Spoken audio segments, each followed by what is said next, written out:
Hey, real quick before we start, I want to give a quick shout out to my friend's website, The Cetacean Alternative. It's a speculative thought experiment about an alternate world where plesiosaurs never went extinct and how their presence affects the modern world in terms of environment, niches, and my personal favorite, even media. This doesn't have anything to do with today's video, but Frilly's a friend of mine, she's worked hard on this site, and from what I've seen, I figured you guys would be interested in some more speculative projects. If you're interested, I'll leave a link to the site in the description down below. With that said, let's get into the video. Dinosaur movies come in many different shapes and sizes. Some are incredibly influential, introducing new methods to create life on the big screen and leaving a positive impact on people for literal years. Some of them are big productions with time and effort put into them so that they give audiences the best possible experience in feeling like these extinct animals are alive once again. And other dinosaur movies are used as a way to capitalize off of these bigger and/or better productions through cheaper means, like being low-budget productions that are rushed out so that they can be released next to their more popular counterparts. Sometimes these movies try to be their own thing while still capitalizing off of these bigger productions, and others are straight up rip-offs or knockoffs, and the latter is what I'm going to be focused on today. But not with anything modern. As all things in life, there had to be a starting point to dinosaur knockoff films. And after looking through dinosaur cinema history as early as the silent film era, I think I found what could very well possibly be the first dinosaur knockoff ever made. And that movie is Gertie the Dinosaur. Okay, I'll admit the introduction was a bit misleading, but also not entirely wrong. Gertie the Dinosaur is a knockoff movie, but I'm not talking about the influential 1914 film made by Winsor McCay that employed many different animation techniques, which were unique for the time and some of which are still used even in modern animation. No, the Gertie movie that I'm referring to is the 1915 film made by John Randolph Bray, which not only sports the same name, but also the same literal idea as McCay's much more meaningful labor of love film, as in there's a tame yet mischievous brontosaur named Gertie that performs a series of tricks in comedic fashion. Again, literally the same idea as McCay's, but the similarities between these two films aren't just limited to what's featured within them. As much as this was a knockoff, Bray's film also had elements of it that weirdly made it somewhat more than just a knockoff. The story of these two Gertie movies is an interesting example of how two people with similar goals can go down two very different paths to achieve them, and how those differences impact the work they produce. But I'm getting ahead of myself. I think in order for you to fully understand what I mean, I have to go through the story of Gertie the Dinosaur and, Gertie the Dinosaur. So as always, let's start at the beginning.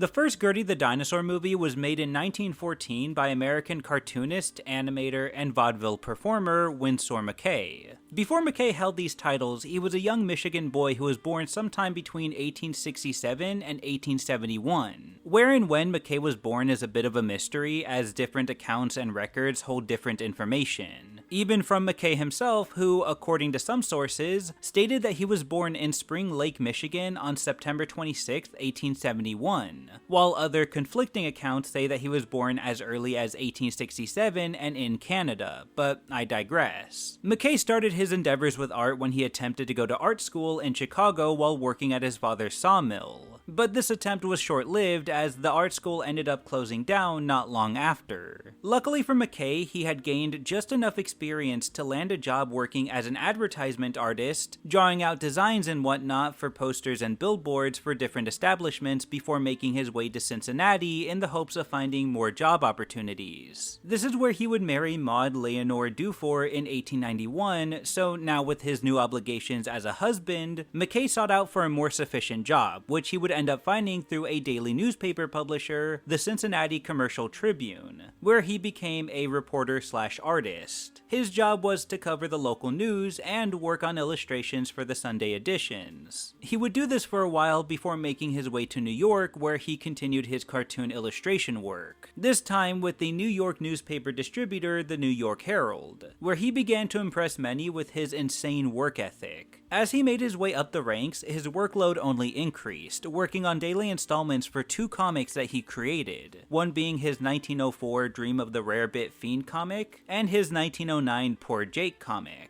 But he also created other comics during this point in time, like Little Sammy Sneeze, The Story of Hungry Henrietta, and his most famous comic strip, Little Nemo in Slumberland. And on top of all of this, his art became so well received that he began performing in vaudeville acts in around 1906, where he would do lightning sketches or speed draws of his comic characters, and this would also prove to be a success, and a decent side hustle for McCay. He would eventually become employed by William Randolph Hearst, who ran his own newspaper companies, the New York American and the New York Evening Journal, where McCay was hired to illustrate editorials. Given his work ethic and overall skill set in art, Hearst considered McCay to be an incredibly valuable member to his newspapers, and this will be important for what happens later on in McCay's career as an artist. As far as his endeavors in animation goes, McCay recalled his inspiration to pursue that line of work starting back in 1909, when his son, Robert McCay, came home one day with a flip book. According to McCay's words from Donald Crafton's book, Before Mickey, the animated film, it came about in this way. Winsor Jr., as a small boy, picked up several flippers of Magic Pictures and brought them home to me. From this germ, I established the modern cartoon movies in 1909. According to another book called Winsor McCay, His Life in Art by John Canemaker, the flip book was an advertisement pad in which a man in a Macintosh raises his hand to fasten his neck flap and puts it back down to his side. From here, McCay became interested in this new medium of drawn characters being able to move by themselves. He saw the potential in his own characters being brought to life with this up-and-coming method, so he would start experimenting with it, eventually tapping into this new industry of animation in 1911, when he would release his first animated film project based on his Little Nemo comic strip, which was about a boy named Nemo who had all sorts of strange adventures within his dreams before eventually waking up from them by the end of every panel. In the animated version of Little Nemo, it doesn't have much of a story, but rather it features the characters from the comic materializing and interacting with each other. For the time, it was a massive step in the world of animation, and the film proved to be a success. McCay would then combine his vaudeville acts with his new animated film and presented them in a live performance, which only made it more successful. McCay would follow it up with another animated film called How a Mosquito Operates in 1912, which was also based on one of his comics, Dream of the Rarebit Fiend, in a panel showing the mosquito sneaking into a sleeping man's home and proceeding to gorge itself on the man's blood.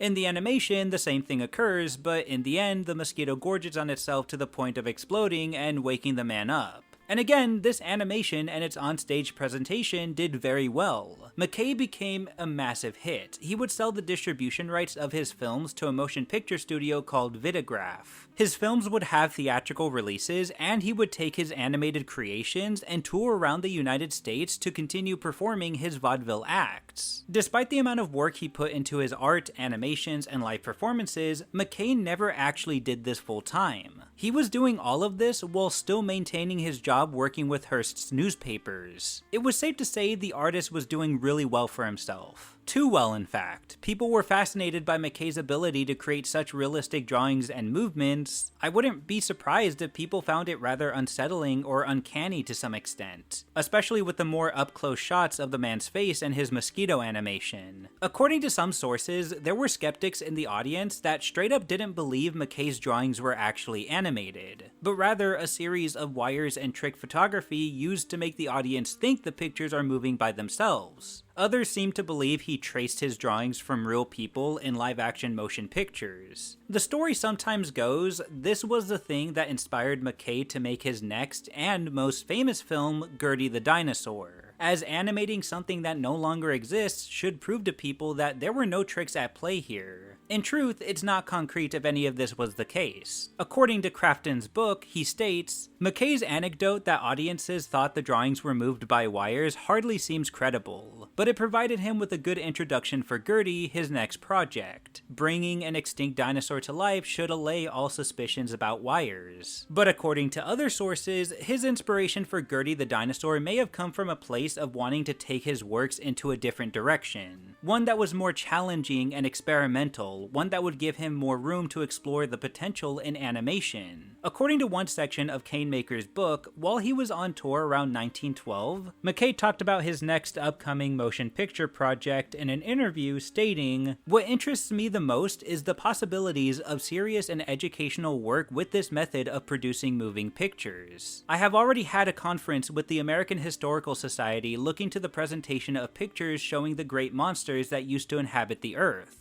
There are skeletons of them on exhibition, and I expect to draw pictures of these animals as they appeared in real life thousands of years ago, and show them as they trampled their way through dense jungles, ate a stump, or pulled down a tree, or had a battle with others of their kind. There are almost no end to what an artist might do with such an idea." McCay was no stranger to dinosaurs. In fact, early examples of Gertie's design can actually be found in his early comics. For example, in McCay's Dream of the Rarebit Fiend, there was a strip from March 4th, 1905 that featured a brontosaur skeleton running in a horse race. In the same comic, this panel of it being from May 25th, 1913, a scaly brontosaur-like dinosaur shows up eating trees and rocks in the same vein as Gertie would in just the following years. And finally, on September 21st, 1913, a brontosaur-like dinosaur with a design that would soon belong to Gertie herself would feature in McCay's Little Nemo in Slumberland comic when Nemo and his band of friends visit the land of the antediluvians, and in this particular comic, I believe the dinosaur was named Bessie. As far as how Gertie came to be, when it was decided that McCay's next project would involve a dinosaur, he started coming up with possible names for his new dinosaur character. At one point, according to Canemaker, it seemed that he was considering the name Gertie the Dinosaur, but ultimately went for Gertie. And the story for how McCay came up with the name Gertie actually comes from director Paul Satterfield, who was the same guy who directed the Rite of Spring segment in Disney's 1940 Fantasia film. According to Satterfield, he met McCay when he was touring in Atlanta in 1915 for one of his shows, and got a chance to chat with him, and during this chat, McCay told him how he got the name Gertie.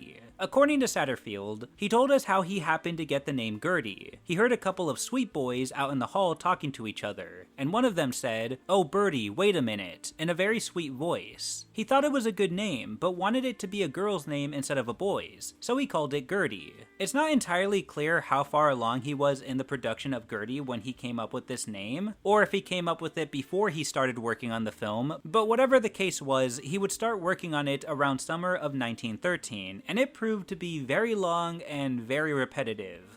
Keep in mind, this was before the time of cell animation, so every frame that you see of this movie, everything, including the background, had to be hand-drawn out on thousands of individual 6.5 by 8.5 inch pages of rice paper. But luckily for McCay, he did have some help from his neighbor and family friend, 20-year-old art student John A. Fitzsimmons, who was hired to retrace the same background drawings of water, mountains, and rocks thousands of times. According to various different sources, including the film itself, McCay apparently drew out 10,000 pages of Gertie drawings for this feature, which he did this on his off time because he continued maintaining his job working for the New York American and the New York Evening Journal. Despite the retraces, the still objects in the background still have a jittery effect to them, but this is something that McCay seemed to have taken pride in. To him, he liked that the still objects vibrated as it gave more life to his pictures. What McCay was more focused on with his animations were the timing of the actions of his characters, along with the depiction of Gertie herself. According to Satterfield, McCay visited museums in New York to figure out the proper breed and classifications of dinosaur Gertie was, along with figuring out certain movements those kinds of dinosaurs made so that it would appear accurately on screen. The example that Satterfield used was when Gertie was laying down on the ground, and McCay wanted to know how dinosaurs of this size and bodily structure got up from this position. At the time, this was still a mystery to scientists, so McCay ended up doing something pretty clever for his film. In that scene where Gertie gets up from laying down, at the same time, McCay has a flying reptile soaring through the air to distract the audience from the dinosaur for a few seconds, so by the time they look back at her, she's already up. It's little details like that that expresses just how much thought McCay put into his animations. But what mattered even more to the artist was the timing of these kinds of actions as well. In Gertie the Dinosaur, there are several actions that take place. Gertie's eating, breathing, throwing mammoths, all of the normal things an animal does. When it came to Gertie's breathing, McCay would imitate the breaths of the dinosaur, and timed himself inhaling and exhaling. It took him 6 seconds to do one of each, and with film running through a projector at 16 frames per second, that meant he would need a total of 96 drawings for every inhale and exhale, 64 of which would be for inhales and 32 for exhales. When it came to the other actions, McCay had to employ a different method to make sure it would come out looking as realistic as possible. To do this, he invented a system that he referred to as the McCay split system. Instead of drawing out the actions of Gertie chronologically, he would divide those actions into a series of poses that would essentially serve as checkpoints that he would draw out first. He would then go back and fill in the sections between those poses to give them their elements of motion. For example, if we take the action where Gertie throws Jumbo the mammoth into the lake, the frames of this action that McCay probably drew out first were Gertie making first contact with Jumbo, Jumbo's final contact with the ground before being launched into the air, Jumbo's highest point into the air, and finally Jumbo making contact with the water. Then, McCay would go back and fill in the sections in between these frames with drawings that led from one point of action to the next. This process would help McCay time the actions right, along with making the motion of the actions look more fluid and realistic. This is a process that would later be called in-betweening, which is the process of generating images between two keyframes, which is the proper term for the point of actions that McCay would draw out first. In-betweening would actually be a common use for many animators over the decades. In fact, McCay actually invented many techniques and tricks used specifically in Gertie the Dinosaur that would become commonplace for the animation industry, and along with in-betweening, this also included repetition in animation. As early as his first film, Little Nemo, McCay had been known to include areas of recycled drawings in his animations to ease the workload. Not only did it save on making more drawings, but it also increased the film's duration. Another technique that he used was stationary background objects, which wasn't much of a thing in previous animated films. Again, this was before cell animation, and the only reason why McCay had a stationary background in his animated film was because he had the patience and dedication to trace or have them traced thousands of times, which is the kind of patience that most people probably didn't have. And when these drawings were finished, McCay utilized his invented method of registration crosses that he would put on the corners of his drawings that he would use as marks to line up perfectly with the larger cardboard pieces that he would mount them on. Again, McCay used a lot of new methods for his Gertie film, but there was one problem. Despite being the inventor of a lot of these new methods, McCay never patented any of them. In his eyes, he wanted these methods to be open to everyone and used universally, so he refused to copyright any of it. As noble as this mentality of his was, it unfortunately would come back to cause him problems later on, but we'll cross that bridge when we get to it. Finally, after months of work, they would take all 10,000 pages to the Vitagraph studio and photograph them around early 1914. Then, in early February of 1914, Gertie the Dinosaur was released, premiering in Chicago at the Palace Theater, and it became an instant success. The film was released as a vaudeville act, starting off with McCay performing a lightning sketch, followed by a showing of how a mosquito operates, and finally, the artist revealing Gertie.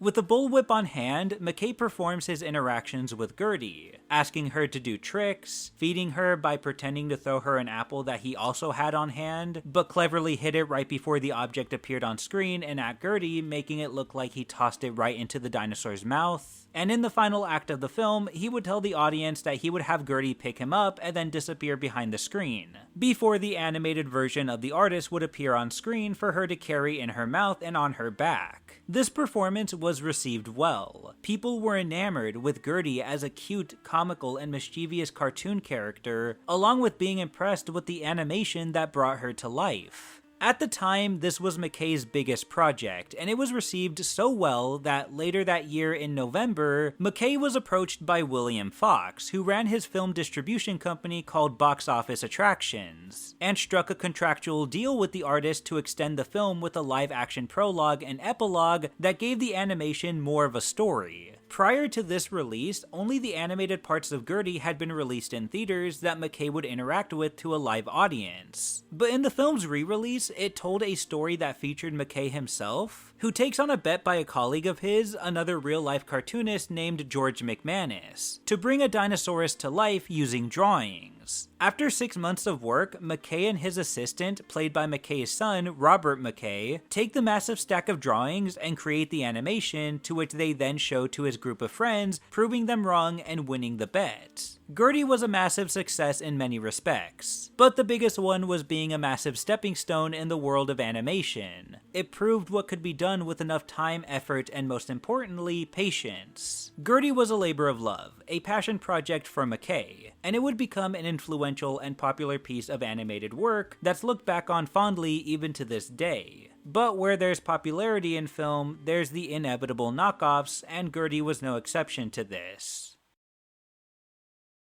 McCay's Gertie the Dinosaur was copyrighted on September 15, 1914. But despite this didn't stop a knockoff film of the famous cartoon dinosaur to be made in just the following year. What's worse is that this film was also called Gertie the Dinosaur, though some sources also claim that it was called Diplodocus at one point. But regardless of the name, the animation itself is enough to prove this film was made to be a blatant knockoff of McCay's work. And the person responsible for this knockoff was a man named John Randolph Bray. Bray actually had a lot in common with McCay. He was born in Addison, Michigan, and like McCay, grew up in that state. Also like McCay, school was a short-lived venture as he dropped out in his early 20s after just 1 year of attempting to study civil engineering. When that didn't work out, he ended up landing a job as a reporter for the Detroit Evening News in 1901. This was his attempt to pursue a journalist career, but soon realized he wasn't cut out for the task after one assignment forced him to study corpses at a morgue. But in 1903, like McCay, he would make his way to New York and eventually found himself a job working as a cartoonist for the Brooklyn Daily Eagle, where things would finally pick up for him. But he would hit his true break in 1907.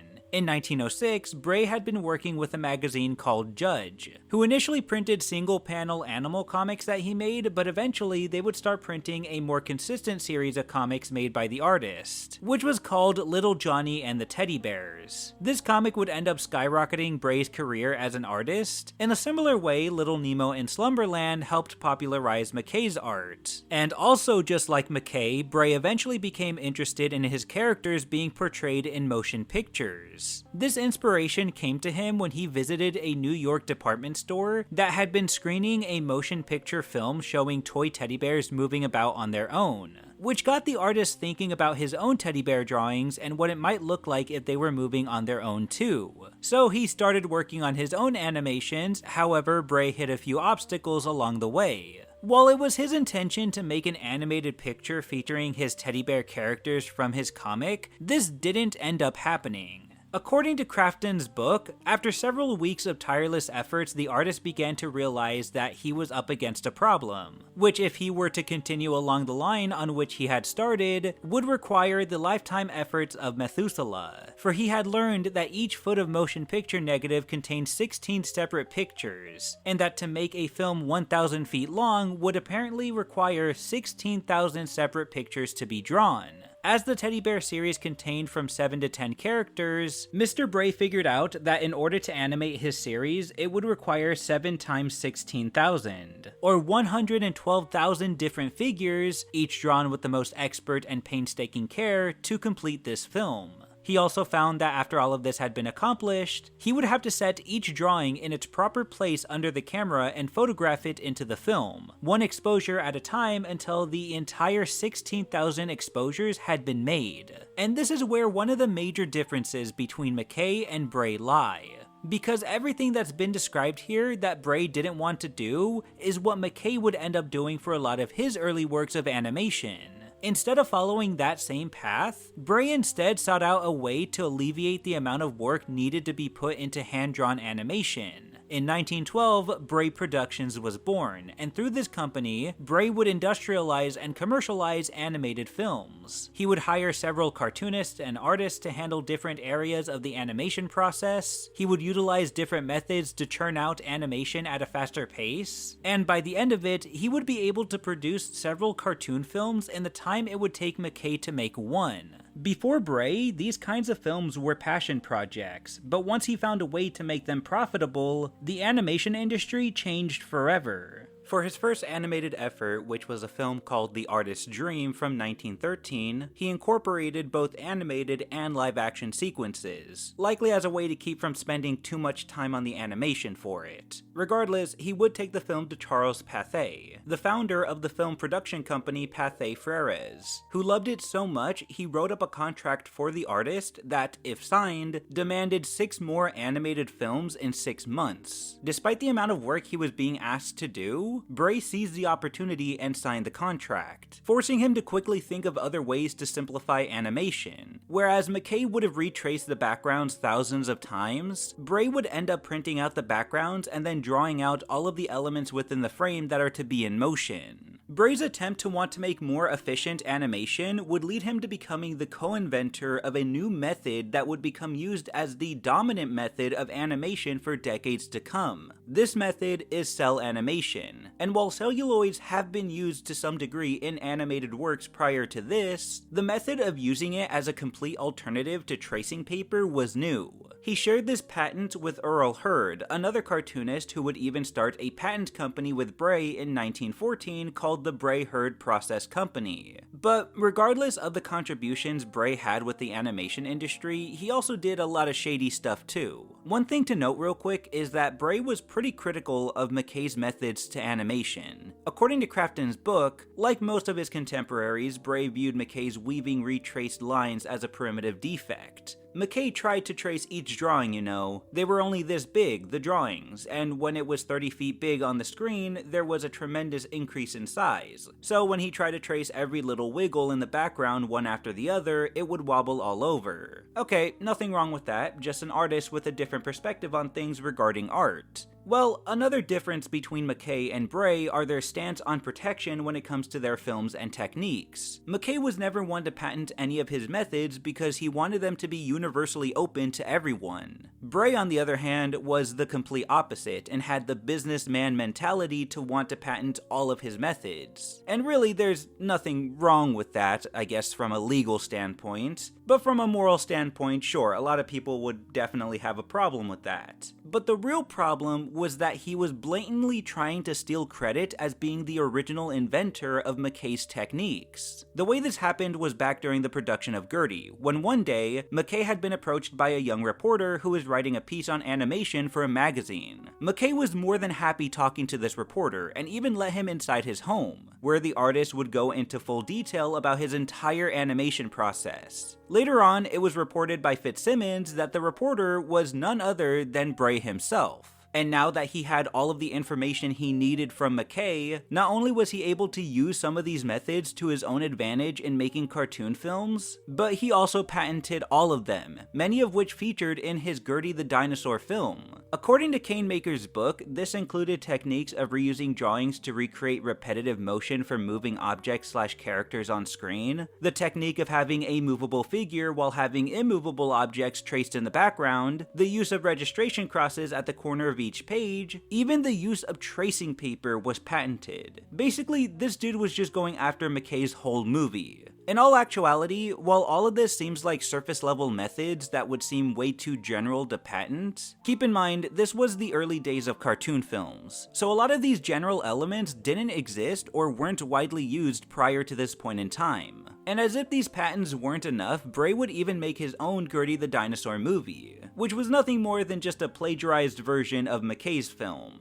In the film, an artist draws a sauropod dinosaur before cutting to the landscape setting. Immediately, what you might notice is the lack of the jittery lines from the drawings. That's because this knockoff version actually uses cell animation. Admittedly, it doesn't look awful, but at the same time, it's a product of industrialized art coming from a man who was obviously ripping off an original film. The scene continues with the knockoff Gertie emerging from the lake, eating vegetation, making idle movements, interacting with some of the surrounding wildlife. By the way, this wildlife also includes sea serpents, flying reptiles, and a mammoth, just like the original Gertie movie. And in the end, even interacting with a man who I assume is the artist that drew her, much like how the original Gertie the Dinosaur was structured. On top of all of that, one thing that Bray certainly didn't master was timing. Because of how McCay made his film with patience, time, and accuracy, the movements of Gertie and the other animals look natural and fluid. The fake Gertie doesn't have the same effect, with the movements feeling more jerky. Sure, it's still an old animation, and not everyone was going to have the same level of patience that McCay had, but that doesn't make Bray's Gertie any better than McCay's Gertie, at least not in my opinion. However, one thing that I will admit Bray does right with his version of Gertie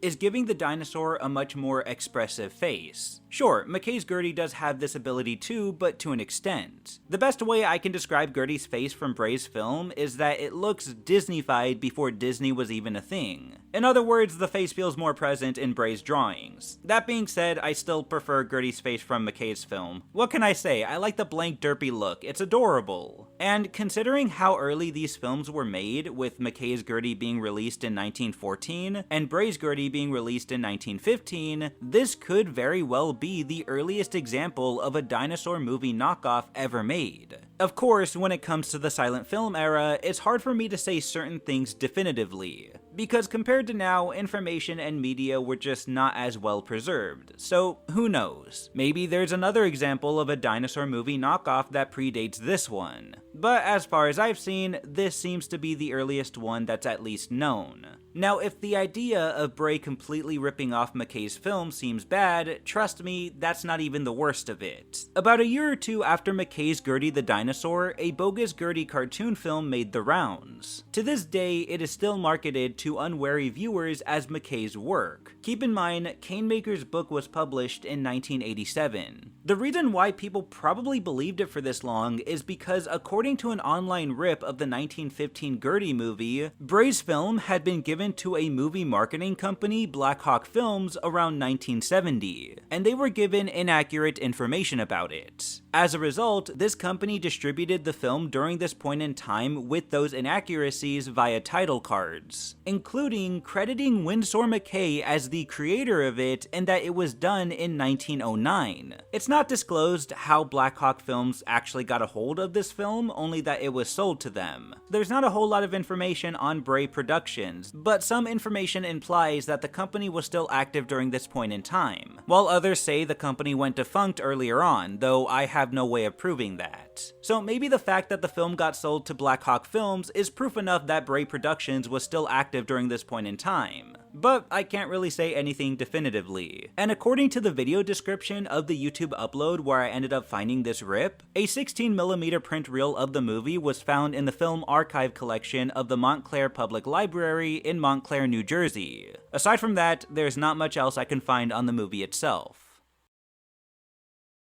So things only get worse from here, because after Bray stole McCay's ideas and patented them, Bray then sued McCay for using those ideas, much to McCay's obvious dismay. What's also obvious is the proof that McCay had been using these methods in one way or another in his previous films. And not only did he use that to prove his innocence in court, but he likely used this to help him when he possibly countersued Bray. Based on what's implied from Canemaker's book, it doesn't seem completely definitive, but there are some indications that a counter lawsuit took place, and there was also evidence that McCay likely won this case based on the fact that some records revealed he did earn some of the money that Bray was making when the patents were still active under his name, and this deal went on until they eventually expired. Of course, this was just for the patents to his techniques. As far as McCay's reaction to this knockoff Gertie film, I'm yet to find a source that says anything about it. I imagine he wasn't too happy about that either. But whether he pursued in a separate legal battle regarding this case or not, I have no idea. As far as what would happen after that whole ordeal, unfortunately, that was just the beginning of McCay's struggles. McCay always enjoyed doing art and animation on the side because he genuinely loved doing the work for it and preferred to take his time on a project to make sure it came out as great as possible. Along with that, he really enjoyed participating in vaudeville acts whenever his full-time job as a cartoonist for Hearst's papers allowed him to. Well, unfortunately from Hearst's perspective, McCay was focusing too much on his side projects and not enough on his main job illustrating for his editorials, and felt like for the last few years at this point in time, he wasn't getting much from the artist. So Hearst would write up a contract sometime in 1914 that prevented McCay to participate in vaudeville acts outside of New York,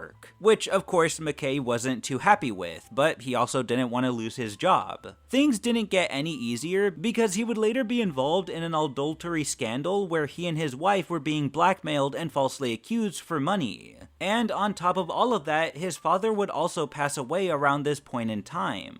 Eventually, when the smoke cleared and McCay got out of this rough point in his life, he managed to continue his passions for art and made more animated films, with some even using cell animation like The Sinking of the Lusitania from 1918, and even excerpts of the Gertie sequel that was never fully made.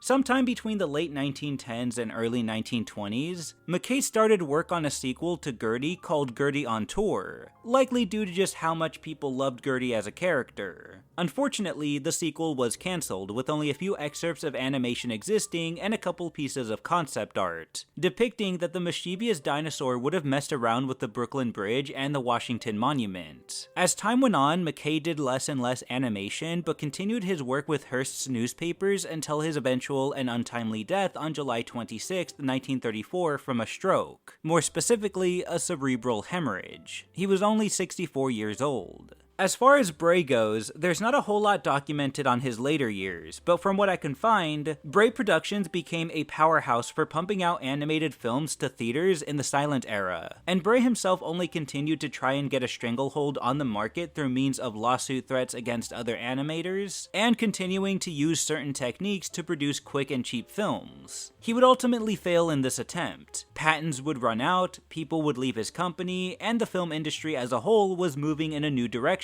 by this point in time. But Bray was able to adapt long enough to keep things running until he eventually removed himself as the president of his company in 1963. Eventually, he would die at the age of 99 in October of 1978. It's honestly strange how these two animators essentially had the same vision of wanting to make animated films, but approached it in completely different ways when faced with the same obstacles. One was focused on making it look as realistic and accurate as possible, willing to put in the several hours, days, weeks, and even months of work to make it an experience like none other. The other was more focused on establishing more efficient ways to produce the same kind of works, though for the intent of commercializing and industrializing the medium. And these different mentalities, which are still very present to this day, are reflected on their works, but none more clearly than their Gertie films. Hey guys, just wanted to take this time to thank you all for watching this video. It's yet another topic that I've had on the back burner for a while, and I'm happy I finally got to cover it. And of course, thank you to my Patreon members, including Isaiah, Kilbaro Khan, Blindberg, Eric, Julian, Galactic Breaker, PD19, Studio DM Wing, Darwinius, Ghost Medic, Gambit, Greasy Pulsating Frog, and Inquisitor Zarius. Thank you guys for your constant support, and thank you all so much for watching. Please, have a nice day.